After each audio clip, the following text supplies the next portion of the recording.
Hey everybody, welcome to our Mega Team! Sorry. Did I ruin your intro at all?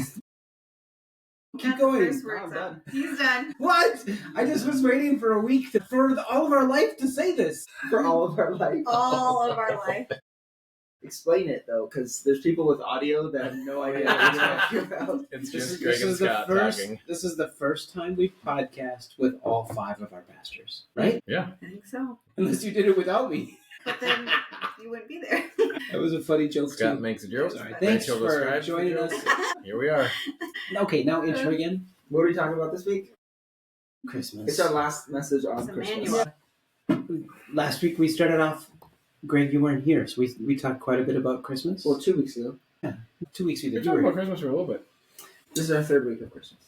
The Christmas story is a good one because we all have degrees of. That's too strong a statement. A lot of people have familiarity with the story.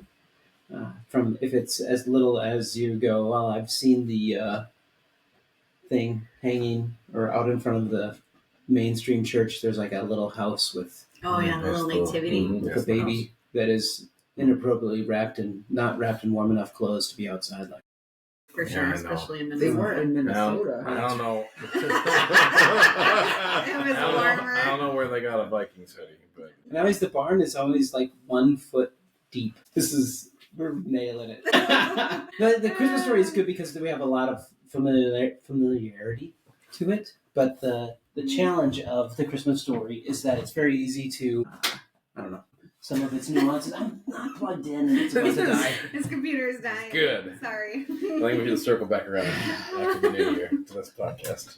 You can think about situations as kind of a means to their end. And you just go, the Christmas story is about shepherds. They sang to angels, and no, it's not right. The angels, That would be fascinating. or it's about wise men, and they received they brought the gifts to Jesus and stuff. And the goal of what we've been talking about over the last month, this will be 3 weeks, is how we can see the character of God through and in the Christmas story. It's true. We have been. It's been good. Sorry. No, I was still a little distracted by the shepherds singing the angels. But I visualized. I'm like, oh. What was talked about last week? Last week? You want me to think about a week ago? So we 3 things we've talked Unlikely. about. He's relatable, number 1. Yep.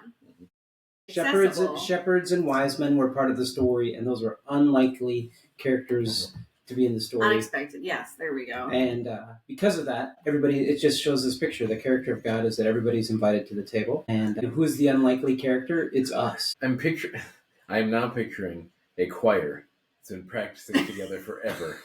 Shows up, they're world famous, and the tone deaf people go, hold up. Let me sing to you. Let me sing Don't Stop Believing. This week's about God with us. Yeah. Emmanuel. What about the United Service? Yeah. You talked about that. That was the unexpected. We talked about unexpected Wow, people. We're having a hard one this morning, but it's a good morning. It's God with us. God with us. That's what we're talking. We have to start over. We skipped over the fun. That was the... Is that what happened? I think this has been a lot of fun. The idea of God's availability to unexpected people shows why we are in Humble beginnings. That was week 1. Yeah, sorry. Unexpected You characters. said it. Did I? Oh. Yeah, you said it all. You just didn't know you said it. He said it without realizing what he said. This Wait. week, Uh, we're talking about Easter. So,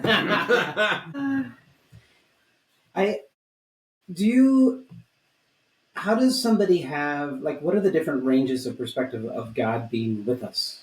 So I just think about people in our world, people in your local, it's people that think about it a lot or people that don't think about it at all. What are the range of perspectives of God's presence?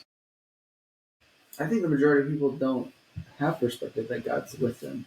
I grew up in pretty much this similar church faith tradition, and God was still always something that was either in the sky or in the church building or something that we all would get together and summon. I don't know. Yeah. Sunday morning, When 2 third or song. 3 are gathered, there he is. Yeah.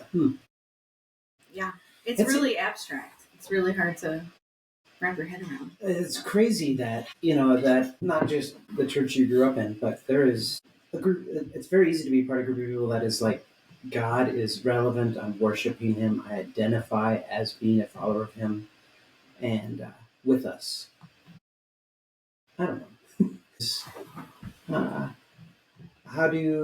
What about people that are completely out? Do you think people that have either other faith surrounding or no faith surrounding it in their life, what are their perspectives? Do people think about it at all? I don't know, because it's like kind of that sight unseen moment. So it's like if you're not seeing it, if you're not experiencing it, like I feel like it's really easy to put it out of your mind. Yeah. I don't know. I think like it's, at least for me, if it's, if it's sight unseen, it's really easy to forget about it. I think there's a ton of people who just, life is life. They just live their life and they don't really think about it. And if you ask them about it, they'll say, yeah, there's probably a higher power, but I don't know. We can't know him. There's a ton of agnostic thinking. So is agnostic the default setting? I would say it is. I would say there's a lot of people that would say atheistic is the default setting. I actually think having faith is the default setting. I think it's harder to be agnostic or harder to be atheist than it is to actually believe. Why do you think that? Because the vast majority of humans that have ever lived have had some faith in something, not necessarily Christianity, but people have always been looking for a reason why things are the way they are. And so most humans that have ever lived have had their reason of why things are the way they are. And agnosticism is the admitting that maybe we don't know. And so I think that's a much harder way to live, or harder belief to actually carry. I feel like this is connected. Like I was reading a brief article on the James Webb Telescope? Yes, satellite telescope. The article was writing about how with the expansion of the universes, there's a spot where it's moving faster than the speed of light, and that's where it just becomes black. You'll never be able to see it because it's moving faster than the speed of light. And the question was like, how do we ever perceive what's beyond there? And in that moment, I mean, it was not the point of the article, but I just go, ouch! How can this thing be so big without something? Right? Just like there has to be deity when you just go. So if you go so far beyond, where all of a sudden it makes your mind break. And I feel like if it's scientific or whatever, some realities you just go, not just coincidental or happenstance, but just things are so big, and it does. I feel like it pushes to a default of faith, and that there has to be something. When I think about things being so big and so vast and like beyond my comprehension, and then you think about Emmanuel, God with us, and it's like things are so big, and then we also bring it in, and it's like He's with us here, and I don't know, like it also breaks my brain a little bit, like just it feels I don't know, bigger than me for sure. Well, that's what we're talking about today. It's the huge. It's a bending statement that if God, who understands what is on the other side of the wall of endlessness, also then would zoom in so close to be born as a baby, be present to walk amongst us, that truly is probably more mind-breaking than the idea of there would be, like maybe Greg, what you said, is that the faith that there is something is probably maybe a default setting, but faith that something would care about you as an individual in this time and this place that's a remarkable thing, and hard to wrap your head around, I think. Yeah. Yeah, I think an important part is that you can't. It's just like Scott, you gave us these gifts, and as soon as I've been around you long enough that as soon as I see something, I can go, Scott made that, because I know you and I have a relationship with you, and I see how you've created things over time. I think in the same way, as we get to know God better, we have those moments where we go, well, that's God at work. Like we can see God at work because we know him, we know his personality, we know the way he operates, the things that he cares about. And so for me, that's what this faith process is all about. It's knowing God better so that we can recognize Him at work, rather than like what I feel like I grew up in was like God came to us when we were at church on Sunday. I feel like my faith has changed to my responsibility is to see God at work in the world around me. Like my faith says He is at work. My job is to figure out how do I actually recognize it. Yeah, which really goes to a big part of what we're talking about, this presence of God being with us, is that there's a recurring theme in the Gospels focused on the idea of the shepherd. And I feel like it's exactly what you're talking about, is that we can very quickly go, all right, Jesus, you are the good shepherd, and my prayer, my effort, my actions is to find you. And a sheep does not have the responsibility of finding the shepherd. The sheep does not have the responsibility of wooing the shepherd. The sheep does not have the responsibility of convincing the shepherd to care for me, come to me. Not only not responsibility, but completely unable to. Unable. Yeah. Yes. Sheep are stupid. Yes, exactly. Yeah. And so it's pretty defaming to the good shepherd to go, what we're going to do together is we're going to have some degree of impressiveness to you, shepherd, so that you would do or care or be something for us. And I think the God with us is not because we Beetlejuiced it. Do we have to say God with us 3 times? Huh. You got a pop culture thing. Thank you. From the 70s, no, 80s. It came out this year. Second one. Oh, good job. Nailed it. No. You didn't realize it, but you did it. But I feel like I can wrap my head around and say that, yeah, it's not up to us. But I feel like at the same time, I feel like it is totally up to me. And that's the beauty of Isaiah's words coming to be true, is that, that he will be born of a virgin, and you will call him, he will be Emmanuel, which is God with us. Mm-hmm. And Joseph hearing the angel say that to him, and he's going, you mean that thing that we've been 700 years? I think it was 700 years that it's been part of our culture, that born of a virgin, called Emmanuel. And Joseph goes, now? Me? What did I do? And then for us to realize that it's happening. He is God with us. That is not something we have to convince or push or be. He is. I think the step from it, I think we'll have some fun with that, is that, we're going to be riffing on the Santa Claus is watching thing, because that Santa watching is to make the kids be good. And so then the question, I think, that is so important for us to process, that if I say, okay, I'll have a little bit of faith that God is with us, then is the impact of that just to make us good kids, or what is the impact of God being with us? It's really big. Well, I think too, you brought this up a little bit earlier. He's, massive. He's created the universe and everything that's in it, but then, shrunk down to a tiny baby. And we're used to, in our world, something's either big or small. An elephant is big, an ant is small. They don't exist like this. So just thinking of that, to use that terminology, breaks your brain again. And so, I know growing up, in the church, it was like, God's all powerful. And I just that's what I saw, is he's just, massive and powerful, Yeah. And to really kind of understand what he, showing up, in a manger, in a kind of a backwater area. Yeah. If he were to show up that way, big and huge, and just go, and just land, it would have been, been it would have made sense. Cataclysmic. Yeah. So instead, he just, just puts that tiny little, and so to think about how can he exist as this and this. Yeah. It's really good, because I think I'm trying to think of things that are really. Is there anything that's really good at being big and small? I know that. I would say. To touch the third rail, I'd say that government is bad at that. I would say that corporations can be bad at that. I would say that I'm bad at that. I'm good at breaking things.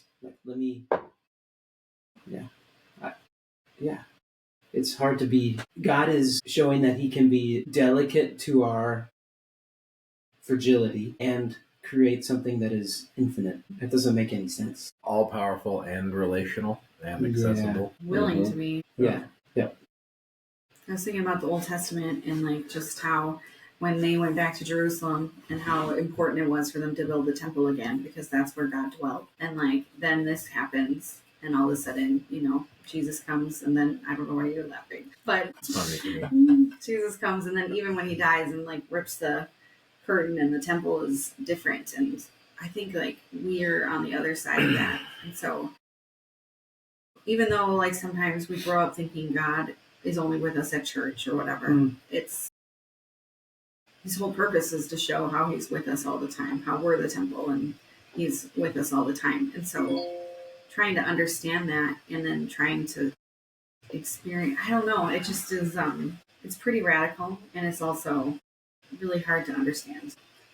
I think, well, going back to the understanding is that I think the biblical example and the stories we'll mention on Sunday that show it is that you take the disciples when Jesus says, well, who do you say that I am? And Peter said, you're the Messiah. And so Peter had this moment of getting it, but getting it is a fluid thing. He proved in his life that getting it does not lead to eternal perfection. But that didn't change that Jesus was God with us. The Samaritan woman, such a great story, is that in this interaction that shouldn't have happened. Culturally said that Jesus and the Samaritan woman shouldn't have connection. And she goes, I know that the Messiah is coming and he's going to explain all this to us. The Jews worshipped in Jerusalem. We worship here on this mountain. Jesus declared, I'm here. You're the one. I'm the one. I'm the one speaking to you. And that was, and here's, I think the thing that's really crazy about that narrative is the next words after that was said is that the disciples showed up and go, why is he talking to her? And so there's Peter's self issues, and then there's the issues of the people that surround us. I don't know if the disciples, even after the village that they were in, many of them followed or believed in Jesus, not because of what the woman said, because of what they experienced, is how the story ends. But I think maybe the disciples the whole time were going, what are we doing here?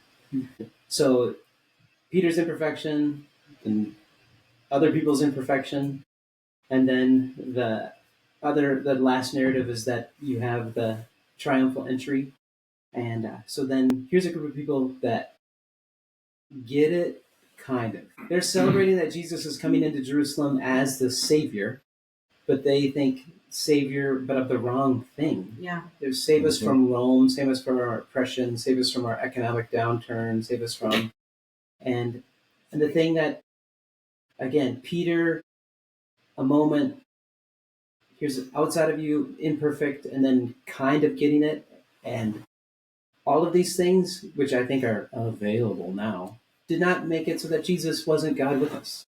And so when we think, well, how do we, God, we really want you here with us now, please. Like, I feel like that can be my prayer. I mean, I'm not being dogmatic. I'm saying as a confession, it's so easy like, okay, God, today I need you to show up. Yeah. And I feel like God is going, okay. God, I need you to please care, please help. Yes, I think there is beauty in verbalizing what we want and need. But I think that there can be a nudge to our faith and our prayer and saying, instead of, God, I need you, to God, I trust you. God, will you, to God, I believe you are. And it's actually, when we do screw up in the midst of it, God isn't going, well, I was going to be with you. But again, just to push a little bit into it, yeah, I was going to be with you, but the church you're part of isn't that good.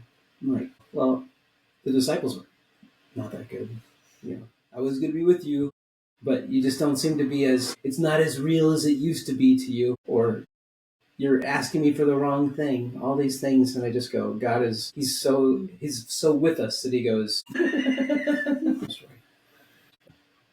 All I could hear in what you were talking about right now, the idea of like, God, I need you to be here. I can just hear him being like, okay, I need you to be here.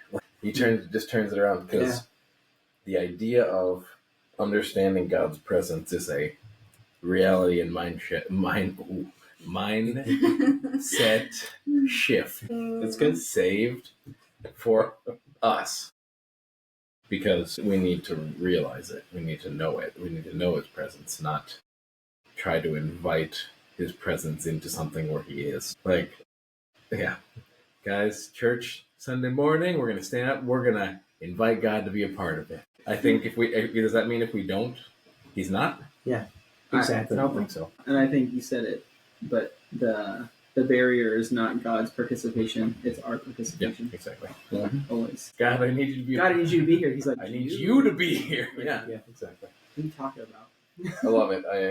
I think God with us is the Christian life. God with us is reality, and we talk about it at Christmas, but it is always. It's good. We'll see you guys maybe next week. Are we podcasting next week? Sure. Figure that out.